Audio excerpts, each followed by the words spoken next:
अस्सलाम वालेकुम दोस्तों। पाकिस्तान टीम भारत से जिस अंदाज से हारा, पता नहीं कैसे रात गुजरी हो, मगर पाकिस्तान के अंदर तो ऐसे जैसे कोई ज़लज़ला आ गया हो। अब मैं आपको 4-5 ख़ास पॉइंट बताता हूँ, ये देखिए। शाहीन शाह अफरीदी, बाबर आज़म और शादाब खान को टीम से निकाल देना चाहिए फ़ौरी तौर पर। ये कहना है शाहिद खान अफरीदी का। शाहीन शाह अफरीदी, बाबर आज़म और शादाब खान, तीनों को टीम से साइड पे कर दें। शोएब अख्तर ने कहा कि अब वो वक़्त चला गया, अब शायकीन टीवी नहीं तोड़ते पाकिस्तान की शिकस्त पे, क्योंकि उनको पता है हमने हारना ही है। ये बहुत बड़ी स्टेटमेंट है। ये बहुत बड़ी स्टेटमेंट है कि लोग टीवी नहीं तोड़ते, कहते कि ये हारना ही है, क्यों तोड़िए? उस समय तोड़ते ना कि यार जीता हुआ मैच हारे हैं, ये ऐसा। अब वो फीलिंग ही नहीं रही, वो फीलिंग ही खत्म हो गई। पता है हारना है, चलो थोड़ा बैठ के मज़ा ले लें, बस वहीं तक। जीतने की तो उम्मीद ही नहीं, तो टीवी क्यों तोड़ना? शोएब अख्तर कह रहे हैं। फिर मैं देख रहा था, भारत में भी कुछ क्रिकेटर्स इस पे बात की है उन्होंने। हरभजन ने कहा है कि पाकिस्तान भारत का कौन-सा मुकाबला? भारत की तो कोई डोमेस्टिक की टीम हो ना, वो भी हरा दे पाकिस्तान को। शोएब मलिक ने कहा कि जिस बंदे ने बाबर आज़म को 4th नंबर पे रखा है, उसको फौरी तौर पर सैक कर देना चाहिए। क्योंकि बाबर आज़म पे इल्ज़ाम तो ये है कि वो ओपनर के तौर पर स्ट्राइक रेट नहीं अच्छा करते, तो उनको बजाय इसके कि उनको स्ट्राइक रेट पे या ओपनर के बजाय उसको चौथे नंबर पे भेज दिया, जहाँ पे स्ट्राइक रेट और उनका गिरेगा, और उनका गिरा। तो उसको तो सैक कर देना चाहिए, जिसने ये डिसाइड किया कि बाबर आज़म ओपनर नहीं है, 4th नंबर पे खेलेंगे। शोएब मलिक ने कहा ऐसा। Rameez Raja, former chairman PCB, उन्होंने कहा है कि Babar Azam at 4th number, it's disaster. अच्छा, ये एक रात को बदल दें, ये जो रात कल गुज़री है ना, इसको बदल दें। एक दिन पहले पे चले जाएँ। मुझे याद है सकलैन भाई, मैं उनकी बहुत रिस्पेक्ट करता हूँ, बिकॉज़ लेजेंडरी क्रिकेटर हैं। मुझे उनकी एक बात आज भी नहीं समझ आ रही, और ये मैं बाकियों की तरफ भी आऊँगा।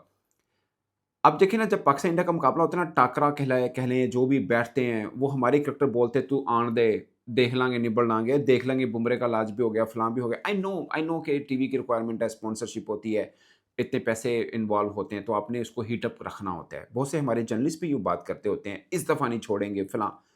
मगर इसमें क्या होता है पता है? जो आम क्रिकेट फैन है ना, वो अपनी उम्मीद बना लेता है। कोई रियलिटी की तरफ आने ही नहीं देता। सकलैन भाई ने पता क्या बोला था? उन्होंने बोला था कि ना, पाक स्पिन पिच बनाएँ और भारत खेल के दिखाए। आप ईमानदारी से एक बात बताइएगा, ईमानदारी से, जब भारत चैंपियंस ट्रॉफी में दुबई में बैठा था ना, हम सब ने कहा था, हम सब में मैं नहीं था एटलीस्ट, बाकी लोग थे। उन्होंने कहा कि भारत को ये एडवांटेज है, एक ही जगह पे बैठा है, एक ही होटल, एक ही शहर, इक्को गड्डी जांदे ने, एक से सा खाना, कोई टेंशन नहीं, उठना है, एक ही होटल में, एक ही स्टेडियम में बाहर आना-जाना, ये बहुत बड़ा एडवांटेज है। मुझे याद है सलमान अली आगा से भी ये सवाल हुआ था। उन्होंने बोला था कि हाँ, ये हमें एडवांटेज है, मगर खाली इस एडवांटेज को लेके कुछ नहीं करना, हमें क्रिकेट भी वैसे खेलनी पड़ेगी जैसे भारत ने चैंपियंस ट्रॉफी में खेली थी।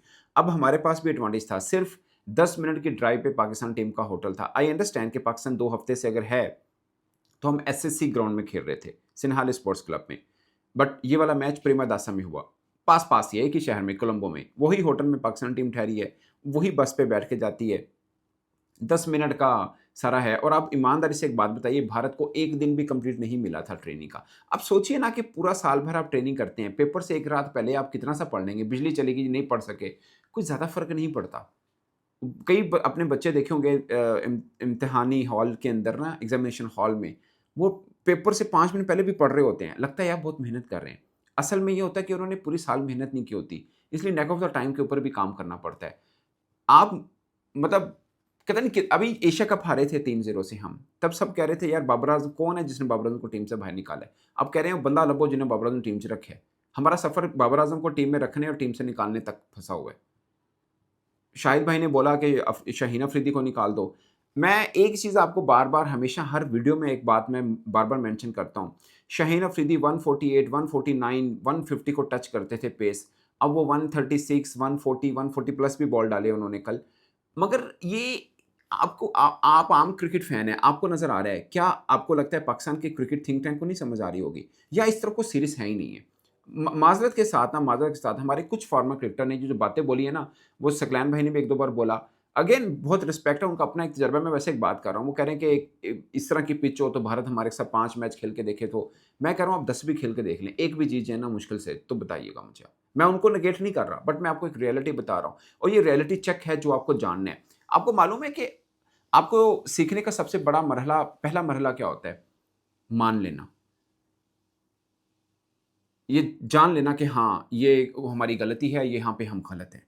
और ये हकीकत है, कड़वी हकीकत है कि पाकिस्तान भारत का यकीन मानिए कोई मुकाबला नहीं, और ये सच हमें मैच के दिन पता चलता है। उससे पहले हम अंधेरे में होते हैं, हमारे जर्नलिस्ट भी, हमारे क्रिकेट एक्सपर्ट भी, सब क्रिकेटर सब बात कर रहे होते हैं, नहीं निबड़ आएँगे, आपने देख ला ये करता है, भारत ये करता है इसलिए जीतता है। हमारे यहाँ जब कोई ये बात करता है ना कि भारत पिच बदल देता है, बॉल बदल देता है, चिप डाल देता है, बल्ले दूसरे हैं और चैनल चलाते हैं, मुझे बड़ा ही गुस्सा आता है। उससे पता क्या होता है, हम और पीछे चले जाते हैं।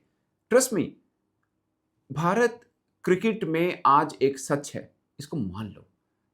हमें पता क्यों नहीं हज़म होता, हमें लगता है राइवल कंट्री है यार, कैसे मान लें हम? आप सोचिए, हम पाकिस्तान की एक लेगेसी थी। पाकिस्तान की क्रिकेट में भारत के जो फॉर्मर क्रिकेटर आज टीवी पे बैठे हमें चेज़ेबाज़ी कर रहे होते हैं ना, हरभजन सिंह और बाकी बड़े-बड़े, ये तो मतलब क्या क्या दबदबे में रहते थे जब पाकिस्तानी क्रिकेटर खेलते थे। अब हरभजन सिंह कह रहे हैं कि पाकिस्तान की टीम जो है, हमारी डोमेस्टिक टीम से भी हार जाए। अब हम क्या कहें उसको? हमारी टीम खेली है 61 के मतलब मार्जिन से, आप भारत से मैच हारे हैं उस जगह पे जहाँ से आप 2 हफ्ते पहले के बैठे हुए हैं। उनको 1 दिन भी नहीं मिला था। हाफ ट्रेनिंग की थी, बारिश हो गई थी, चल दिए थे। कहाँ गया वो एडवांटेज, डिसएडवांटेज? जो अच्छा है वो अच्छा है। जो है वो है। पिछले टी20 वर्ल्ड कप से लेकर इस टी20 वर्ल्ड कप तक अभी तक भारत ने लगातार 11 मैच जीत लिए, 11 या 12 मैच जीते, 1 मैच नहीं हारा, 1 भी नहीं हारा। 3 आईसीसी के इवेंट। अब सोचिए, मेरी बात गौर से सुनिएगा। 3 आईसीसी के इवेंट, 2023 वनडे वर्ल्ड कप, 2024 टी20 world cup, 2025 champions trophy, till now 2026 अब तक सिर्फ 1 मैच हारा है। ये चौथा आईसीसी का इवेंट है भारत का। 1 मैच हारा है, वो भी वर्ल्ड कप का फाइनल हारा है, और ये 2 डिफरेंट फॉर्मेट हैं, 4 डिफरेंट देश हैं। 2023 भारत में खेला, 2024 उन्होंने अमेरिका में खेला और वेस्ट इंडीज में खेला, 25 उन्होंने दुबई में खेला, 26 वो इंडिया और श्रीलंका में खेल रहे हैं। हमारा वाला मैच तो श्रीलंका में खेले। तो 4-5 देश बनते हैं ये। और हम अगर ये कहें ना माजरत के साथ कि जी उनको बड़ा एडवांटेज था, वो चैंपियंस ट्रॉफी पूरे दुबई में बैठे रहे, तो हमें शर्म आनी चाहिए बात करने से पहले। हम 10 साल बैठे रहे हैं।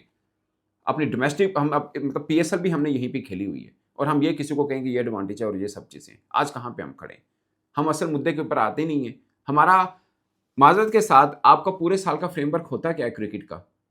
आपने यूएई के साथ सीरीज़ खेली है, आपने ओमान के साथ वो एशिया के अंदर जो आप खेल लेते हैं ट्राई नेशन, आप कभी ज़िम्बाब्वे के साथ खेल रहे हैं। अगर कोई बड़ी टीम आती है, मैं 100 बार कह चुका हूँ, बड़ी टीम आती है वो अपने यहाँ मेन प्लेयर लाती नहीं है।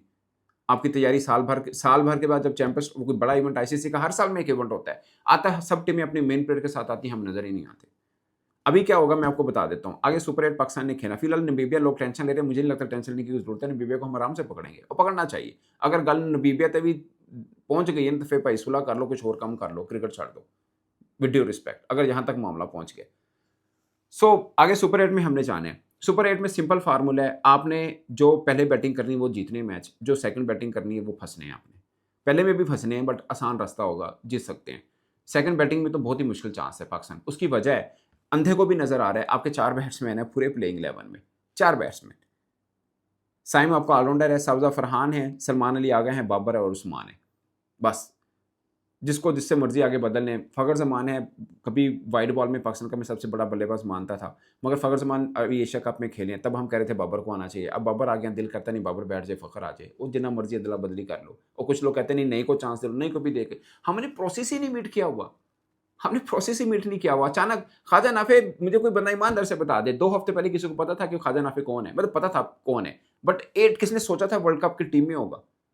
ख्वाजा नाफी खुद कह रहे थे कि मैं बड़ा हैरान हुआ मैं टीम में। मैं ये नहीं कह रहा कि वो छोटा प्लेयर है, अच्छा प्लेयर है। मगर मेरा हमेशा से गिला ये रहा है कि यार पूरा प्रोसेस तो करा लो उससे।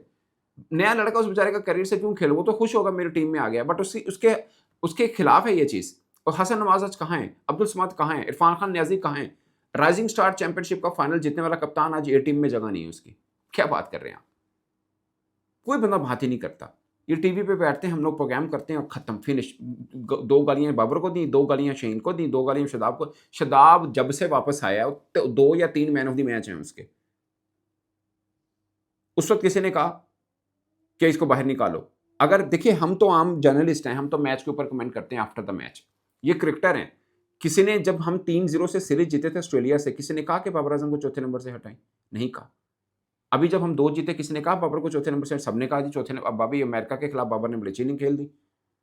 भाईजान, इंडिया और आपका इतना बड़ा गैप है, जितनी मर्ज़ी ज़रबे तक़सीमें दे लो, नहीं आप मीट कर सकते उनसे। और आप 1 साल, 2 साल में भी नहीं कर सकते, 5 साल में भी नहीं कर सकते।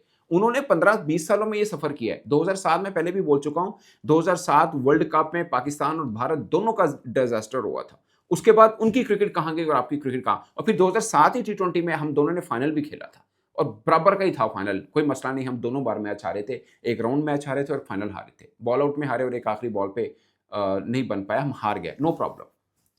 लेकिन बराबर में थे। उसके बाद कितना बड़ा गैप, मैंने पहले भी एग्जांपल दिया, 2015 वनडे वर्ल्ड कप में एडिलेड में जब पाकिस्तान को शिकस्त हुई थी तो एमएस धोनी ने कहा था कि क्रिकेट में ना पैचेस आते हैं एक टीम के 10-10 साल का, क्योंकि एक प्लेयर का पेयर बन जाता है ना, वो फिर 10-10 साल रूल करता है।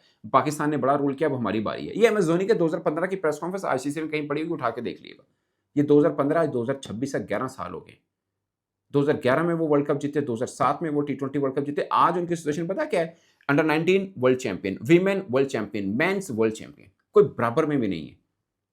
एशेज होती है, बहुत बड़ी सीरीज है। अगर ऑस्ट्रेलिया को ऑस्ट्रेलिया के अंदर कोई आंखें दिखाता है ना, वो भारत की टीम है। हार के आए हैं, अब लगातार 2 बार जीत के आए हैं। हम आखिरी बार, आप गौर करें, हम आखिरी बार टेस्ट मैच जो जीते हुए हैं ना ऑस्ट्रेलिया के अंदर 96 में जीते हैं। बच्चे जवान हो गए हैं उसके बाद, और इंडिया ने 2 सीरीज जीती हुई हैं। बहुत ज़्यादा फ़र्क है। अब इसमें कोई बात करता है ना कि उनको पिचेस मिल जाती हैं, उनको ये मिल जाता है, मुझे बड़ा गुस्सा आता है। उसका पता क्या नुकसान होता है? आप सीखते ही नहीं हैं। आप ये क्यों नहीं मानते? ये एक कड़वा सच है और ये हकीकत है। वो क्रिकेट में बहुत ऊपर जा चुके हैं, बहुत आगे जा चुके हैं। उसकी जो भी वजूहात हैं, आपने तो मतलब सोने का अंडा देने वाली मुर्गी बनाया हुआ क्रिकेट बोर्ड को। उसमें क्रिकेटिंग डिसीजन और बाकी मामले कितने होते हैं वो आपको पता ही है। इसमें मैं क्या ज़्यादा बात करूँ। तो ये सिचुएशन है दोस्तों, अभी ये सारा ये मातम चल रहा है, ये चलता रहेगा। पाकिस्तान टीम जब तक कोई आगे जाके अच्छा नहीं करती, अभी देखिएगा नामीबिया के खिलाफ कोई हीरो बन जाएगा, हम कहेंगे नहीं, नहीं वापस आ गए हैं, अब देखिएगा, अब आने दो भारत को। फिर आगे सुपर 8 है, आई विश, मुझे ख्याल में हमें सेमीफाइनल तो खेलना ही चाहिए, बट इसका बहुत डिपेंड करेगा कि हम चेज़ कर रहे हैं या ऊपर खेल रहे हैं, अगर यही प्लेइंग 11 है तो। मुझे तो लगता है एक ऑलराउंडर को निकालना चाहिए नवाज़, शादाब में से, डिपेंड्स ऑन द टीम। जैसे इंडिया था, उनके खिलाफ 2 मतलब 6 खब्बे हैं उनके, तो हमें नवाज़ नहीं चाहिए था, अगरचे अच्छी बॉलिंग कर गया नवाज़, बट नहीं चाहिए थे। उधर फ़खर खेल लेते, एक बैट्समैन ऐड कर लें। आपके पास बैट्समैन है ही नहीं है, 4 बैट्समैन हैं, 1 बैट्समैन ऐड होगा, चलो 5 बैट्समैन रेगुलर तो होंगे। हमारे 3 ऑलराउंडर हैं और तीनों का प्राइम रोल बॉलिंग है। शादाब खान बॉलिंग है, नवाज़ बॉलिंग है, फ़हीम बॉलिंग है। बॉलिंग ऑलराउंडर है, बैटिंग ऑलराउंडर नहीं है। बैटिंग ऑलराउंडर आपका साइम है, वो भी बॉलिंग अच्छी कर रहे हैं। तो बैटिंग तो है ही नहीं आपकी, कहाँ से चेज़ करना है? वो सुबहान अल्लाह, टॉस जीत के पता नहीं कहाँ से आगा जी ने पहले बॉलिंग पकड़ ली। वो तो सोने पे सुहागा हुआ है, ट्रस्ट मी। वो तो मैं तो ओवर कॉन्फिडेंट समझा, मैंने कहा यार बड़ी बात है, मिला ही लूट लिया, इतना कुछ यकीन हमें। तो ये सिचुएशन है दोस्तों, जितना मर्जी गालियाँ दे लें, गड़ा बुरा भला बोल दें खिलाड़ियों को, कोई फ़र्क नहीं पड़ना। आपका एक प्रोसेस है, उसको शुरू करना पड़ेगा अगर मीटअप करना है, वरना अगला मुकाबला इंडिया पाकिस्तान का एज़ पर शेड्यूल अब 2027 में होना, 1.5 साल बाद। फिर तुसी हारना है जी, फिर भी हारना ही है, जीतना को नहीं गा, क्योंकि हम आ ही नहीं रहे असल मुद्दे के ऊपर। उसको निकाल दो, उसको डाल लो, ये प्रोसेस थोड़ी है। इस पर दोस्तों अपनी राय कमेंट के साथ में ज़रूर आएगा। मेरी तरफ से इतना ही, इजाज़त दीजिए, अल्लाह हाफ़िज़।